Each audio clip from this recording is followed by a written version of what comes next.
안녕하세요. 잡시광입니다. 지난 영상에서 미국 민주당이 앞으로 10년간 340억 달러를 투입해 세금 공제 규모를 12,500달러까지 끌어올린다는 내용의 법안을 발의했고, 이것을 노조가 있는 전기차 업체에만 지급하겠다고 하자 노조가 없는 토요타가 강력히 반발하고 있다는 소식을 전해드렸습니다. 이 법안은 누가 봐도 전미 자동차 노조 조직을 갖춘 GM과 포드, 스텔란티스 빅3 업체에 전적으로 유리한 내용이었고, 가격 경쟁에서 뒤처질 우려에 토요타는 민주당에 강력히 반발했습니다. 이렇게 되자 일본 민주당은 일본 다카타사에 에어백을 장착한 차량에 대해 다시 새롭게 조사하겠다고 하는 등 일본 자동차 기업들을 압박하는 형국이 만들어졌습니다. 그런데 일본 자동차 기업들의 악재는 여기서 끝이 아닙니다. 반도체 공급난이 내년에도 지속될 것이라는 예측이 나오면서 토요타가 다음 달에도 역시 글로벌 생산량을 목표 물량에서 40%가량 줄인다고 발표한 것입니다. 토요타는 이미 이달 초부터 수주간 아이치현 도요타시에 있는 주력 공장의 생산 라인 가동을 중단한 상황이었습니다. 그런데 코로나19 델타 변이 확산으로 동남아 지역 공장들이 폐쇄되면서 글로벌 부품 공급망이 병목 현상을 빚고 있고, 엎친 데 덮친 격으로 말레이시아에 이어 베트남에서도 부품 공장이 생산을 못하게 되자 토요타는 40%나 감산을 할 수밖에 없는 처지가 된 것입니다.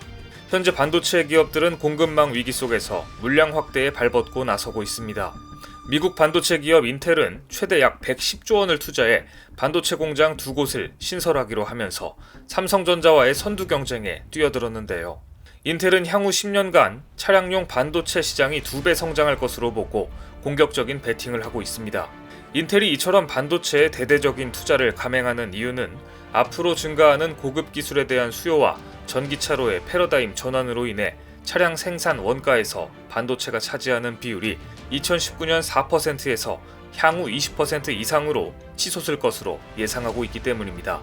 이런 기회 속에서도 일본은 반도체 분야에서 전혀 준비된 게 없기 때문에 차량용 반도체가 오기만을 목이 빠지게 기다려야 하는 토요타는 감산을 결정할 수밖에 없게 된 것입니다. 그런데 반도체 부족으로 감산을 결정한 일본의 자동차 회사는 토요타만이 아니라 일본의 대표적인 6개 자동차 회사 모두에 해당되는 이야기입니다. 토요타는 일본 내 14개 공장 전체의 가동을 일시적으로 중단하면서 9월에서 10월 생산 대수를 76만 대나 줄였고, 올해 전체 생산 계획도 930만 대에서 900만 대로 낮췄습니다. 혼다 역시 8에서 9월 일본 내 생산량을 계획보다 40% 줄였지만 10월 초순에는 감산 규모를 70%까지 늘려야 할 판국입니다. 이 때문에 혼다의 올해 전 세계 판매량 목표 500만 대 선도 사실상 깨지게 됐습니다. 그런데 이렇게 일본 경제의 주춧돌인 자동차 업계에 감산이 잇따르면서 올해 일본의 GDP가 1조 2천억엔 약 12조 8,219억 원이나 줄어들 것이란 전망이 나왔습니다.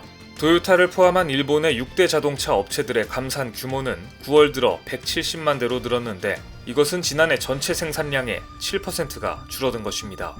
이미 이렇게 줄어들었는데 토요타가 10월에도 생산량을 40%나 추가로 줄이겠다고 밝히자 지금 일본은 GDP까지 흔들리고 있는 것입니다. 일본 자동차 업계의 총 생산 규모는 18조 1000억엔으로 일본 GDP의 3.3%나 차지할 정도이며 일본 경제에 미치는 영향이 막대하기 때문입니다. 결국 토요타는 위기 탈출을 위해 일종의 기술 뻥카를 날리게 됩니다. 지난 9월 7일 토요타는 공식 유튜브 채널에 11초짜리 영상을 통해 전고체 배터리로 달리는 전기차를 공개했습니다. 정식 번호판도 받은 세계 첫 전고체 배터리 장착 프로토타입 자동차라는 설명도 곁들였습니다. 전고체 배터리는 전기차 산업을 바꿀 수 있는 핵심 기술로 꼽히기 때문에 토요타가 세계 최초로 전고체 배터리 전기차를 내놨나 하고 잠시 시장의 주목을 받았습니다. 하지만 이날 토요타가 선보인 전기차는 상용화되려면 아직도 머나먼 시험용 차량이었다는 점이 밝혀지면서 관심은 급속도로 사그라들었습니다. 오히려 외신들은 얼마나 다급했으면 저런 시제품을 대대적으로 공개하는 걸까 라는 측은한 반응을 보였는데요. 그런데 놀랍게도 핵심 기술은 얼마 전 한국에서 터져나왔습니다. 하필 이 시기에 전기차 배터리 업계의 강자 LG 에너지 솔루션이 토요타도 해내지 못한 기술을 세계 최초로 개발하며 전고체 배터리 시장을 깜짝 놀라게 한 것인데요. 도요타는 무리수로 외신들을 전고체 배터리에 주목시켰고 곧바로 LG 에너지 솔루션에서 혁신적인 기술을 발표한 것입니다. 도요타가 LG의 들러리를 제대로 서준 셈입니다. 전고체 배터리는 배터리의 양극과 음극 사이에 있는 전해질을 액체에서 고체로 대체한 배터리로 기존 리튬이온 배터리보다 에너지 밀도와 안전성이 높습니다. 더욱 주목할 점은 LG 에너지 솔루션이 미국 샌디에이고 대학교와 공동 연구로 상온에서 충전과 방전 수명이 500회 이상인 장수명 전고체 배터리 기술을 세계 최초로 개발했다는 점입니다. 도요타가 미국 집권당과 대립각을 세우는 상황에서 한국 기업이 미국 연구진과 협력을 통해 혁신적인 기술을 개발해냈다는 데서 의미가 있는데요. 세계 최대 자동차 시장으로 불리는 미국에서 막강했던 일본차의 영향력이 분명 한국으로 넘어오는 것이 느껴지는 대목입니다. LG 에너지 솔루션과 미국이 공동으로 개발한 전고체 배터리는 500번 이상의 충전과 방전 이후에도 80% 이상의 잔존 용량을 유지하는데 이것은 현재 상용화된 리튬이온 배터리와 비슷한 수준의 성능입니다. 또한 이것은 도요타도 해결하지 못한 배터리의 수명 문제를 세계 최초로 해결한 것입니다.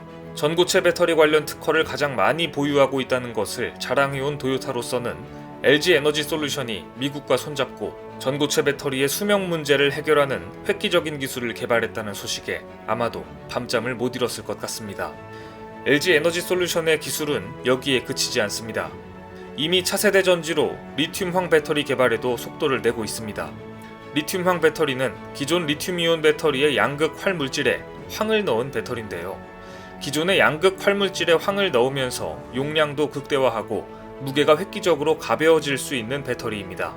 또한 코발트 등 고가의 양극 소재 대신 흔하고 저렴한 황을 사용하면 가격 경쟁력도 확보할 수 있기 때문에 기술 개발에 박차를 가하고 있는 중입니다. 지난 2019년에서 2020년 사이 한국 시장에서 팔린 도요타의 차는 대부분이 하이브리드 차량이었습니다. 도요타가 하이브리드에서는 경쟁력을 갖고 있지만 전기차 판매는 전무합니다. 또한 하이브리드에 지급되는 보조금이 축소되는 추세입니다. 도요타가 이처럼 전기차로의 태세 전환을 빨리 하지 못하고 있는 사이 현대의 아이오닉 5와 기아의 EV6는 세계 무대에서 호평을 받고 있습니다. 영국 매체 왓카는 EV6가 테슬라 모델 3보다 훨씬 빠른 충전 속도를 갖췄다고 평가했으며 네덜란드 매체 오토위크는 대담하고 멋진 디자인으로 시대를 앞서갔다고 평가했습니다. 독일 매체 아우토모토 운트 스포츠는 가속 성능이 인상적이고 시속 185km에서도 안정적이고 편안하다고 호평했습니다. 이처럼 한국 전기차 기업들의 발빠른 대응 전략과 기술 전략을 바라보면서 앞서가도 부족할 판국에 차량용 반도체조차 제때에 공급되지 않아 감산을 결정해야 하는 도요타는 글로벌 자동차 시장에서의 입지가 급격히 줄어드는 모양새입니다. 최근 독일 다임러의 CEO 올라 켈레니우스는 반도체 공급난이 내년에도 계속돼 2023년에나 완화될 것으로 내다봤습니다. 올 들어 신차 수요가 폭발적으로 늘어났지만 반도체 공급량은 이를 따라가지 못하고 있으며 그 여파는 특히 일본 자동차 기업들이 직격탄을 맞고 있습니다. 반도체 공급난 악화로 자동차 생산이 내년에도 계속 부진할 경우 도요타를 비롯한 일본 자동차 업체들의 몰락은 가속화될 것으로 보입니다. 오늘 준비한 소식은 여기까지입니다. 댓글을 통한 여러분들의 많은 의견 기다리겠습니다. 많은 분들의 생각이 모였을 때 진정 가치 있는 지식이 완성될 것입니다. 시청해주셔서 감사합니다.